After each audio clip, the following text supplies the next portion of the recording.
This is Sway. Sway. Sway. Sway. In the morning. In the morning. In the morning. Shade 4-5. Wake your fuck ass up. Sway in the morning, Shade 4-5. We got Hogan Gitley. He's on the line with us right now, ladies and gentlemen. Pull him up real quick, old Q. There he goes. Hogan Gitley, what up, brother? Hey, man, what's happening with y'all this morning? Oh, man, we're hanging out, man. Haven't seen you in quite some time. Been a while. Yeah, what have you been up to? Man, just watching this crazy election go down. I've been back and forth to New York a few times. I know we couldn't make it work out where I came in studio, but, just trying to get this thing over with. It seems like it's like dog years. It's been a year and a half. It feels like about 10 years it's taken off my life. Yeah. And I'm ready to get this thing over with, man. It's been nasty from the get-go. And I saw a poll the other day that said 86% of the people are disgusted with this, and 13% are excited. And I'm thinking, who are the 13%? Who are the 13? I don't know anyone who's happy about this. Well, how's I know you served as a national senior communication advisor for Governor Mike Huckabee's 2016 campaign for president. Have you spoken with him at all? Yeah, we had dinner actually in New York a couple nights ago, and we were talking about a few things and actually talking about some African-American outreach because, as you guys know, or we talked about before, I mean, he's a Republican and got 50% of the black vote in Arkansas, and he did it twice. And he did it with things like criminal justice reform, where we got rid of mandatory minimums and got drug courts and things like that because we looked on the rolls and saw folks who were black and got caught with weed and had a 40-year sentence. And there were white kids with the same offense that got parole, got nothing, slap on the wrist. And so we saw that, and we were kind of upset at the fact that Republicans didn't try and do this early on when they took over the Senate. That would have been something good for us to do. And how on the presidential level sometimes it seems like Republicans never reach out to the African-American community, and it's just frustrating. That's what we were talking about, how frustrating it was. That's what Mr. Huckabee was talking about black folks at dinner last night? It's 2 nights ago. I mean, like I said, we got. He's from the South now. We know he had 50% of the black vote in Arkansas twice, and I mean he had 215 cabinet members that were black, where Bill Clinton only had 2 when he was governor of Arkansas. So I mean, he's been in the African American community for a long time, getting stuff done. We put a lot of healthcare facilities in African American communities up and down the Delta in Arkansas, which was a big deal. I mean, he went out there and got that vote. You can't just show up on election day and try and court black voters. You got to tell them you do stuff for them over the course of your term, and he did it. And so we were saying, man, Republicans are missing a big opportunity to get out there and try and get some of those votes. They don't do enough of it. That's what we're talking about. Okay, I'm going to let Mike Muse come in one moment, but we also have the host of Behind the Vote with Mark Lamont Hill on VH1, the senior vice president of DKC, which is a full-service public relations. No, I don't work there anymore. You got rid of that, huh? Okay. All right. Well, you were a special assistant to the president, right? Mm-hmm. And director of public engagement for the vice president. Yep. And served as the White House liaison to the labor community. Yes. All right. The one and only Carrie Twigg is here, ladies and gentlemen. Thank you. Thank you for having me. You need to cut it. So let me ask you, Carrie, real quick, what's at stake in this election, in your opinion? I think that, our caller just brought out the very important point that it is about the policies that the people we elect enact. Mm-hmm. And so it's not about voting for Democrats, it's not about voting for Republicans, it's about holding those elected officials accountable to create solutions and pass policy that directly benefits the communities that you care about. And whether that is education or whether it's criminal justice reform or whether that is gentrification, all of those things are influenced by the people that we elect into office, whether that's a president, a congressperson, a senator, a governor, a mayor, a sheriff, a county prosecutor, all of the people, all of the decisions that we interact with on a daily basis have some route and path through government, and particularly as a black woman, and particularly just as black people are figuring out who and how they participate in our electoral system. We are the ones who interact with the state often most violently and often most intensely. Mm-hmm. And we are the ones who have so much at stake and have such a stake in who we empower. And so everything's at stake, Everything's at stake. Every time, every election. We were talking about this early, Mike Muse, but we're not showing up to the polls at the same rate as we were in 2012, 2008. And a lot of us are making up a lot of reasons or excuses why we're not doing this, why we're not participating in the political process. Hogan Gidley brought up a good point that you can't just court the black population just at election time. True. How has that hurt Hillary? Because that's the general consensus to a lot of folks in the African-American community. Yeah, what we see is a split within the African-American community with Secretary Clinton. So a lot of older black Americans enjoyed the President Bill Clinton years, right? And they say that blacks were very prosperous under President Clinton years and were very nostalgic about President Clinton, so then therefore they loved Secretary Clinton. On the flip side, the millennial and the younger African-American generation weren't as pleased with a lot of President Clinton's history. So they went towards the three strikes you're out rule. They went to he's possibly responsible for the increase in prison populations of African-American men. They really honed in on the comments she made about calling black men super predators. And so the younger black generation really honed in on that. So that's going to be a challenge that she's going to have to face. And that's kind of what I want to bring in with Carrie and with John and with Hogan into the conversation of the demographics are at stake. So, Carrie, as the Democrats, as we see a shift in Hispanics increasing, and they're going to be the ones who are possibly going to add to the Clinton coalition, whereas the blacks are the Obama coalition, how then does the Democrats then rein in the black vote and the black demographic for that?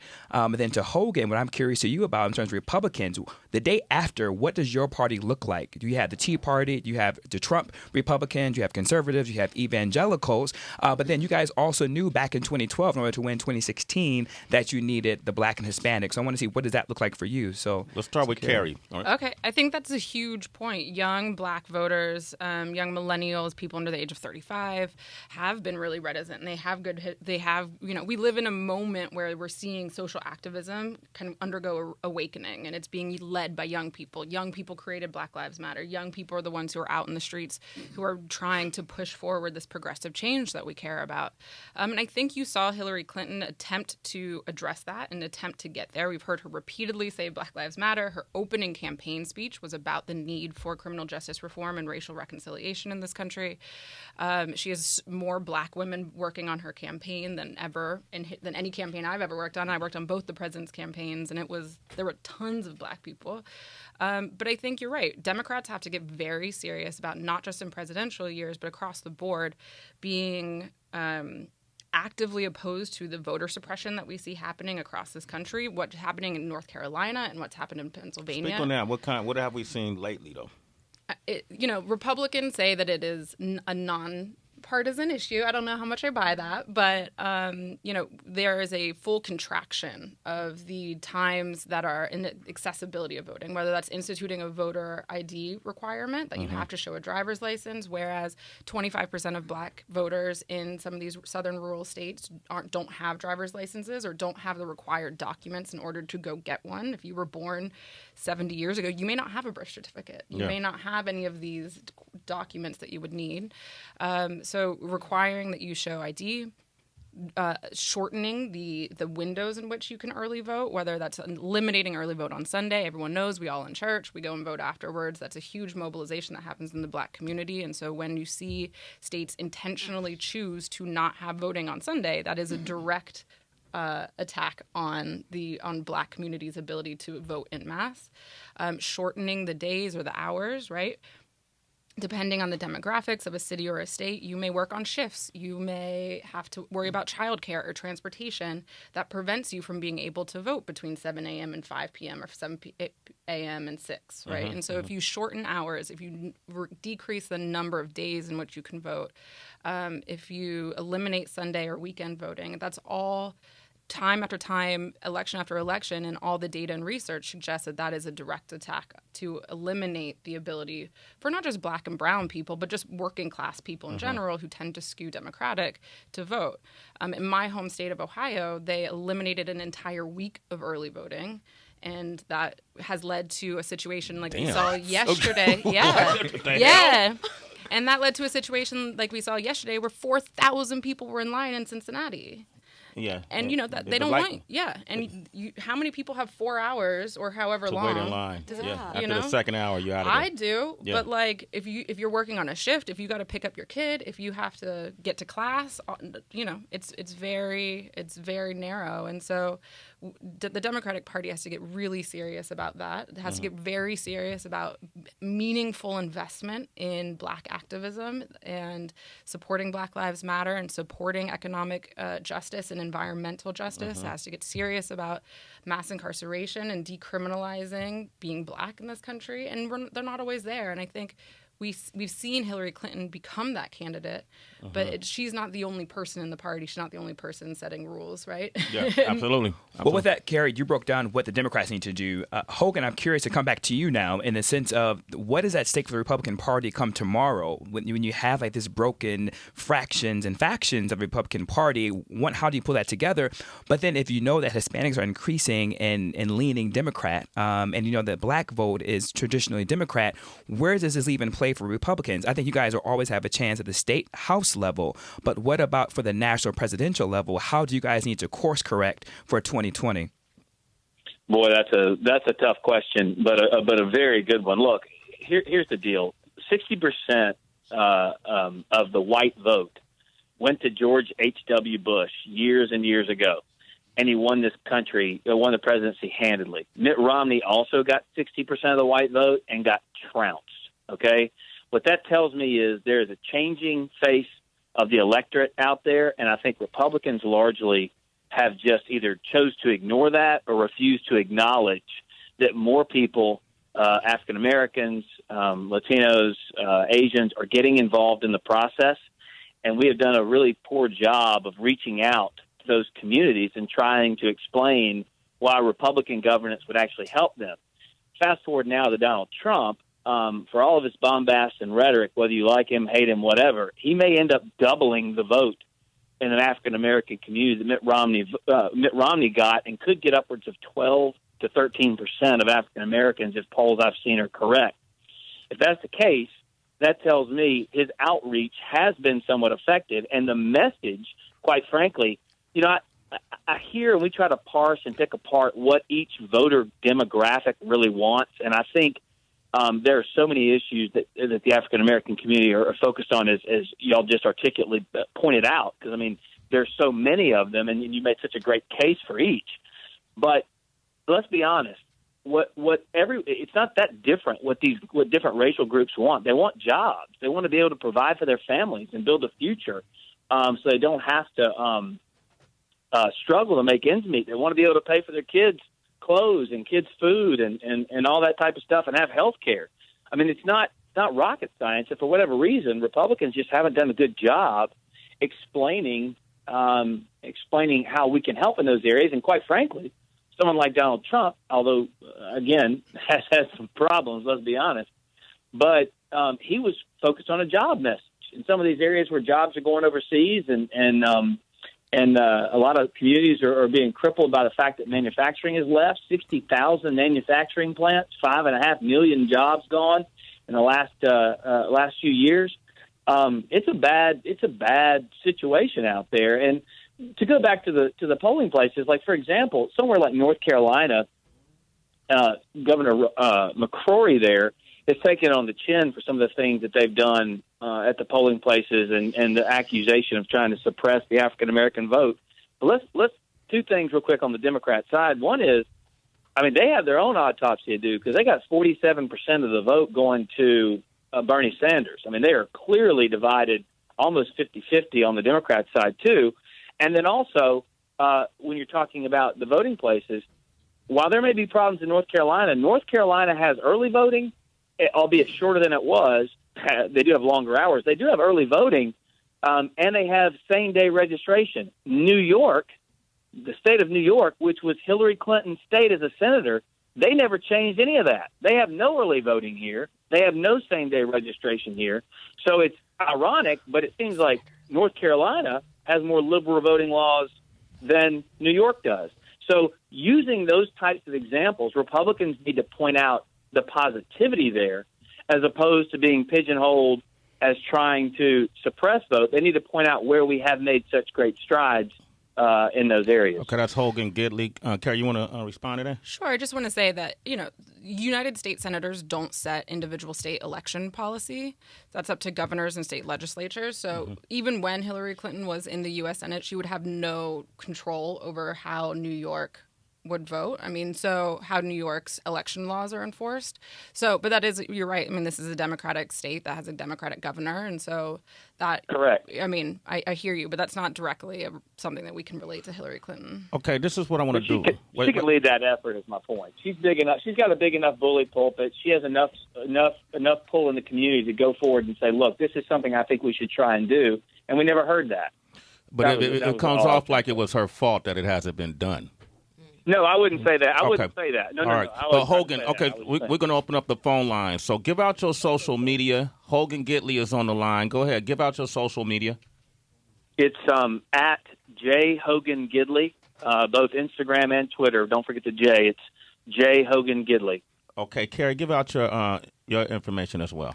It's at Carrie Twigg, CarriTwigg. Okay, and you have any questions? We're going to take some callers and continue this conversation. If you went out and voted, let us know. And then what's at stake for you? 888-742-3345. Sway in the morning, Shade 45. We got Mr. Hogan Gitley is here with us. Hogan, oh, hey, you there, man? I'm here, man. Okay, man. He switched up his name on me, so I just... Don't forget the J. Yeah, J. Hogan Gitley is on the line. Carrie Twigg is on the line as well. Mike Muse is here. It's Election Day. So let's have this conversation. These are conversations we have daily here on Sway in the Morning. So with that said, let me go to... let me see. I got Tommy on the line. Tommy, what up? Good morning. What's up, Sway? How you doing, bro? I just wanted to... Good, I'm good, brother. Thank you. How you doing? Heather, Tracy, what's up? What up? Hey, I was just calling to say that Heather was saying about why should you vote third party if they're not going to win, and she's right. They're not going to win, obviously. If they get 5% of the popular vote, they'll get federal funding, and they can participate in the debates in the upcoming years.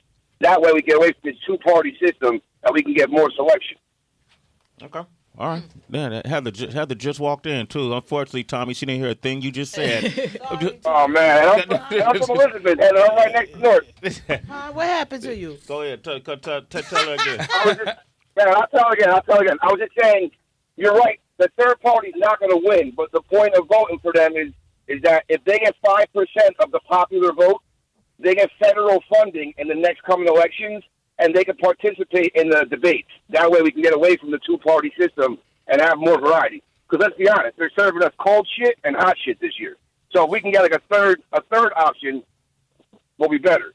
Now, how accurate is that, Carrie? You want to jump on there? So it's half right. If you get 5% of the popular vote, you then will qualify for federal matching funds, which would be a huge deal for a Green Party candidate or a Libertarian Party. You don't necessarily then get to participate in the debates. The debates are decided by the Independent Presidential Debate Commission, and they set those rules per election cycle every 4 years. That's a bipartisan commission. But you would get the federal funding, which would then allow you to mount a campaign, which may allow you to then cross the threshold that would allow you to participate in the debates. But it's not guaranteed. She's right. She's right. But that push would get it in. They would vote for the third party to get in if they got the federal funding, because otherwise it's a waste of money. Also, it makes for easier access for these people, for these candidates on the ballots. You can't find some of these candidates on the ballots even. But if they get this 5%, they'll be on every single ballot in the country. Hogan, I want to bring you into the conversation with that. Carrie was right on the money in terms of describing what happens when a third-party candidate gets that threshold and the federal matching funds they'll be able to establish to build up the momentum for their campaign. What do you say to this whole third-party question? We have been talking about third-party now, not only all morning, but for the previous run-ins, for a couple of months. We've been talking about third-party. There's a lot of listeners out there who are third-party supporters. What does this say, Hogan, to our current cycle right now in terms of the Republican Party? What do you say to that third-party voter who's interested in participating in a third candidate? And what does that mean for you as a Republican and for your party? Is it a protest against the Republican and your candidate, or is it a protest against the Democratic Party? Well, I mean, it depends. But look, what third party? You say third party like it's just one. I mean, there could be a Libertarian candidate, a Libertarian Party. There could be a Progressive Party. There could be, what was the guy? For the purpose of the conversation, let's assume the third party is just all those, other than Republican and Democrat. Well, but that's what I'm saying. It's almost impossible to do that because those two folks are two diametrically opposed groups, Libertarians and Progressives. And then you had the Rent is Too Damn High Party, that guy from a couple of years ago, too, which was a great message. and I'd like to join that party. I mean, the rent is too damn high. But I mean, that type of stuff is confusing because I think we need more choices, and I think you need to give viability and credibility to allow those choices. Where those third parties get crippled is they don't have the national apparatus that the Republican and Democrat parties have.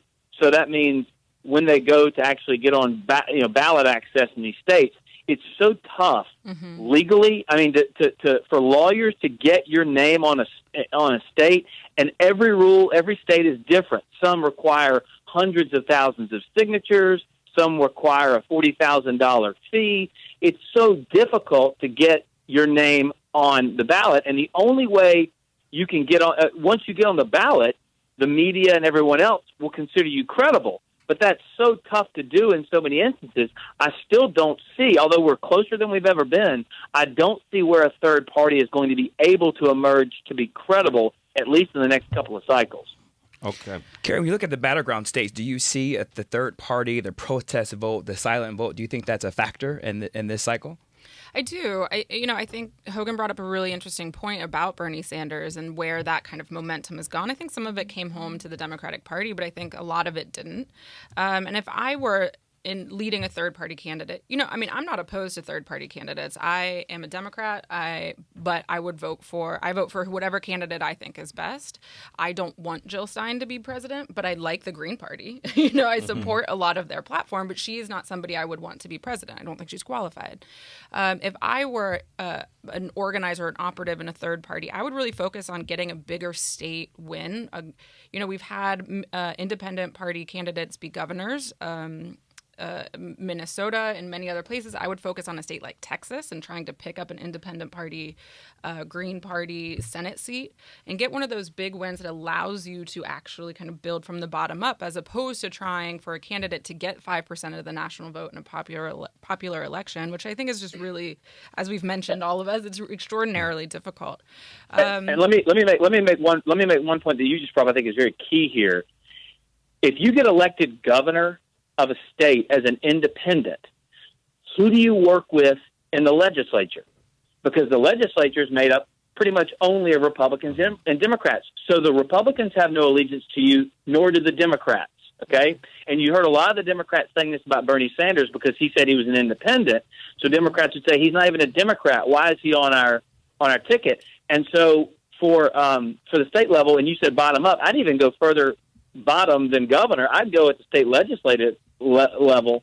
I'd start getting in some Green Party, some Libertarian Party candidates there, because then you begin to build a name for yourself. You begin to get more people at the local level. And then so if you ever do get a governor, like when Jesse Ventura got to be governor of Minnesota, he had nobody to work with in the legislature. Nobody liked him because he wasn't a friend of the party. Now, that's partially the problem, is that he's not establishment. And that's the issue some people are rejecting. But once you get there, you have no allegiances. It makes it difficult for you to govern and advance your third-party agenda.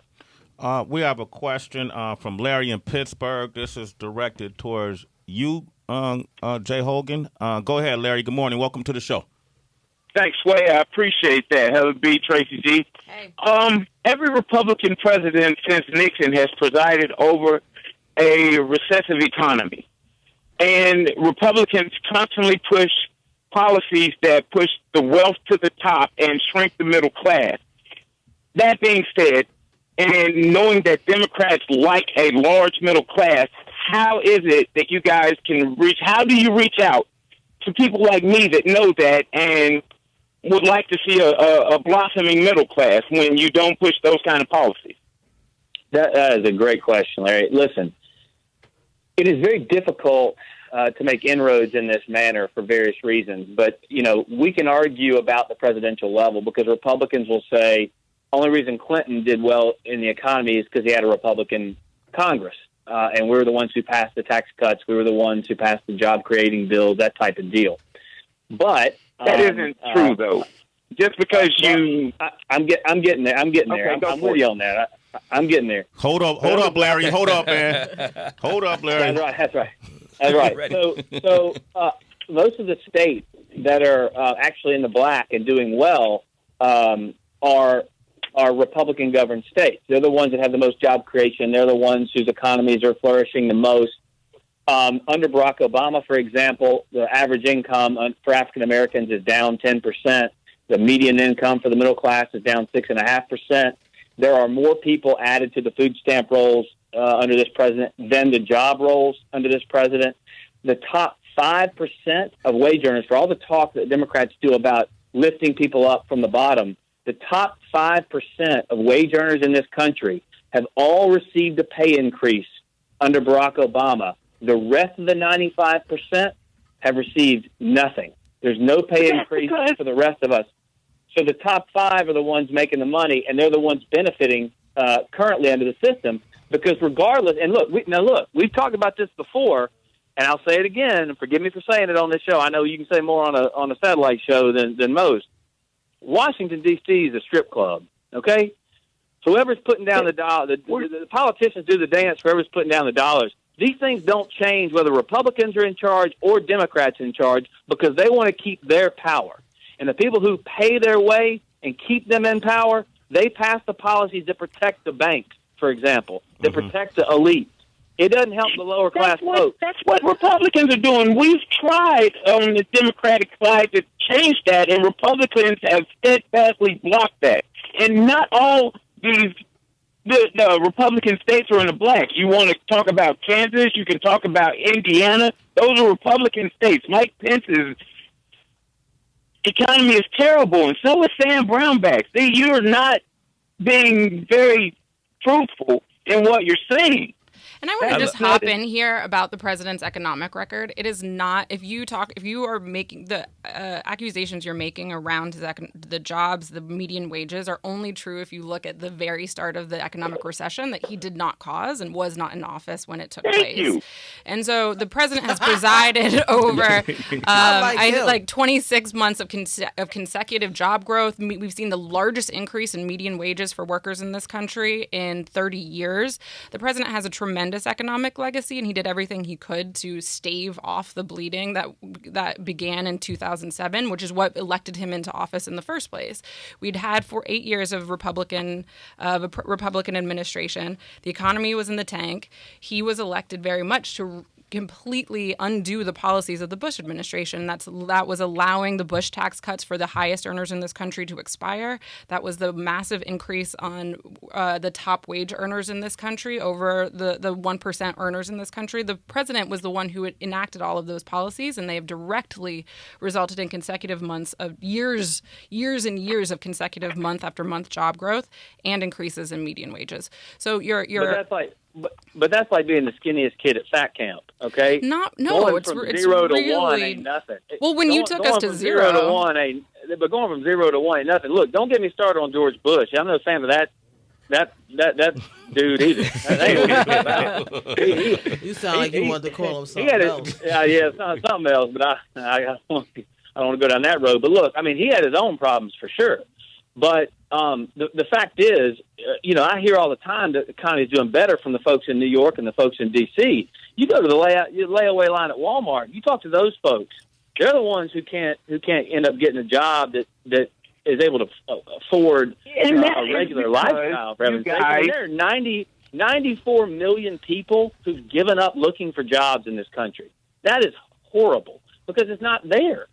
They're not there. These jobs, these like TPP, for example. Where do we get that information from? Like 94? Who doesn't? I don't know anyone who doesn't actively look for work. Like, where does that information come from? That's a talking point of the Republican Party, and in terms of trying to classify it as lazy, the welfare system, depending upon the government and not being active. But Hogan and Kerry and Sway, where I'd like to go is we're seeing what's happening right now in this frustration a lot of Americans have, and why a lot of individuals, why even we're talking about a third party the way that we are, the frustration of the partisan line, the frustration of both sides being so deadlocked in their positions, but then also too, one side is trying to authentically push through just facts, where the other side is strictly opposed. And to what we saw when President Obama came in was he was faced obstruction before he even got sworn in. He was faced with obstruction where the Republicans, circled the wagons and said, our whole main focus is to make him a one-term president. So when you make him a one-term president, you create these policies and you govern with this such obstruction, and you also put out such much mistruths around those scenarios to what we're hearing right now on both sides.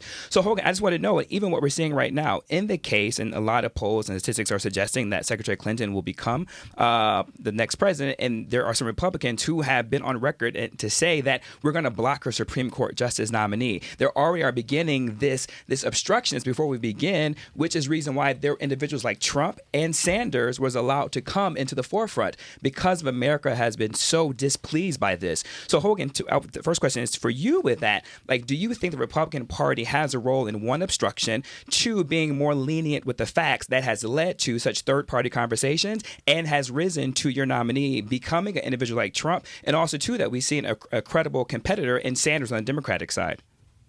All right. Well, first of all, let's talk about obstruction for a minute. Absolutely, the party out of power is the one who's going to try and obstruct the policies or the ideas of the ones in power because they don't want those. They think those policies are worse than their own policies. You see that when remember now, Democrats were in control of both houses of the House and the Senate with Barack Obama in the White House, and they couldn't get anything like gun control, all the things they want. They couldn't get that through. But to your point about Obama, let's be honest here for just a second. I was just reading a story about how Democrats held a press conference 200 days into Obama's White House saying he won't even talk to us. He won't even bring us over to have conversations. Democrats are saying this. And I point that out for this reason. Republicans were in control of the Congress when Clinton was in office. Clinton was a governor. Clinton loved doing deals. He loved bringing people over and getting things done and things accomplished. Obama, it's been well documented, he's not a fan of getting stuff together with folks. Now, hold on one second. But I think there's also a reason for that. But even right there, though, that is the difference with where we're seeing with this division of partisanship. While I was talking about obstruction, you are confusing obstruction with legislation of a two-party system. When you're in the House and when you're Senate, there is the rule of debate, right? And so both sides debate each other in order to create best policy, to move forward, to reconcile, and come up with the best plan. What we've seen within the last 8 years has not been a spirited debate in earnest. What we've seen has been obstruction. So there's a difference between obstruction and being debate. So when you're talking about President Clinton during that era, they were willing to work with him, not obstruct him. And when you're seeing President Bush, for all of his ill wills that a lot of Democrats believe that he had, you still saw Democrats willing to work with him. You even saw Democrats go off the ledge and vote for the approval to go to war in Iraq when there was misleading information. You even saw Democrats stand by Secretary Colin Powell when he went before the United Nations with misleading information. And so, but you didn't see any weapons of mass destruction. And weapons of mass destruction. You never saw an obstructionist at this level that we are. President George Bush was able to approve a lot of his appointees that he had. President Obama has had difficulty with the majority of his appointments. You brought up the issue in terms of Democrats and not being able to work with Obama. I don't think you can find that on record where they would say that. He had a different style, but he wasn't willing to work. So we have to be careful, again, that we don't go down this partisanship line with this conversation with obstructionists versus legislating, and I think that's the question. And I think right, there's but hold on. It wasn't that Obama wouldn't do it. It's that, and it's been well documented in very left-leaning publications, and Democrats had a press conference and said, "Why won't the guy talk to us? Because we're not his enemy, we're his friend." Two reasons I think there's obstruction, and I'll tell you why. The two people you just mentioned, Bill Clinton and George W. Bush, for ills on both sides and for pros and cons on both sides, they're governors. Governors don't have the luxury of standing behind a podium and pounding their fists and saying, "I'm going to do this, I'm going to do that." If they don't do it, they get booted out of office at the gubernatorial level. So when governors get elected as president, they understand working with sides and bringing people together and understand sacrificing, giving to get, compromising. They understand that. So you talk. I don't know that it's that. I don't know that it's as simple as being a governor versus being a senator. But I think one of the interesting things. Hold on one second. I think one of the interesting things that happened this year for the Democrats with our Bernie Sanders, that happened in 2008 with the Republicans, is the emergence of the Tea Party. And so you also have internal factions within parties that are making internal party discussions really fraught. Yes. And so a lot of what prevented the deal making between the president and Speaker Boehner, or the president and Mitch McConnell, is also the fact that they couldn't bring their caucuses together. There wasn't unity within their caucus, and we're probably going to see something very similar. Assume Hillary Clinton is elected. We're going to see Senator Warren be the first person to come out and say, Hillary, you better appoint these people, and I'm not going to confirm anyone that that isn't on her list. I mean, I think both parties are sort of in that those growing pains, and I think that contributed a lot to it, probably more so than Democrats versus Republicans. It was probably Republicans versus Republicans, as we'll see some Democrat versus Democrat creating some friction. This is what I wanted to wait, Jay Hogan. Just real quickly, one other thing, and she's right about that, because for the last 10 years, these senators and congressmen at the local level have been throwing bombs and ratcheting up their rhetoric and becoming more and more fire breathers, because that's the way they get money. That's the way they get PACs to give them money, and that's the way they get on TV. If they're the ones trying to compromise, they ain't getting on TV, and they're not raising money. And that's what it's all about for them, for the most part. Jay Hogan Gidley. Once again, give out your information, Jay Hogan Gidley. Everything's at Jay Hogan Gidley. You can just call me Hogan, but Jay's my first name. So Jay Hogan Gidley, anything on Instagram and Twitter. All right, Carrie, once again. Thank you, Carrie Twigg, CarriTwigg. I want to take one or two more calls. Heather, go ahead. You want to say something, HB? I tried to go to the bathroom for a long time. It's just a lot. Okay, we got Keith on the line. Keith is in Charlotte, North Carolina, and he wants to talk about his voting experience. Good morning, Keith. Yeah, Keith. What's going on, Sway, Heather, Tracy? How'd it go today? It went well. So for me, it wasn't a problem because I actually put in my 2 weeks notice on Friday, so I was able to skip out of work as long as it took. But yeah, no, it's a super battleground state. I never heard of a super battleground, but it's definitely. I felt this time around. I voted the last 2 times, but this time is very important, being a super battleground state. Which state is that? Where's he calling from? North Carolina. Okay. North Carolina. I'm in Charlotte. So, but no, I mean, I think on the voting process, I heard other people talking about it. And in my opinion, I think, it hasn't changed much. You might have early voting and mail-in, but, it's 2016. I think, there's a lot of opportunity to make sure, I don't know if it's technology, but get more people able to vote. Seeing here today, all walks of life, people, taking the time out, it's a lot. Yeah. So, all right. Well, I appreciate you participating in the process, Keith. You're a citizen, man. That's Sway in the morning. All right, we got it. Go ahead. And I also want to add that in most states, and might be federal, Mike, you might know, that you are actually, it is state law that you get 2 hours of paid time to vote. If you work in hours that are either 2 hours before polls open or 2 hours after they close, if that's when your work window is, you by law are allowed 2 hours of paid time to go vote. Damn, why you wasn't here yesterday? Nobody tell us that. Ace is in my voting state of Fresno, California. Ace, good morning. How are you? Ace. Good morning, everybody. Thank you so much, man. That was a long conversation, but a lot of important stuff. Absolutely.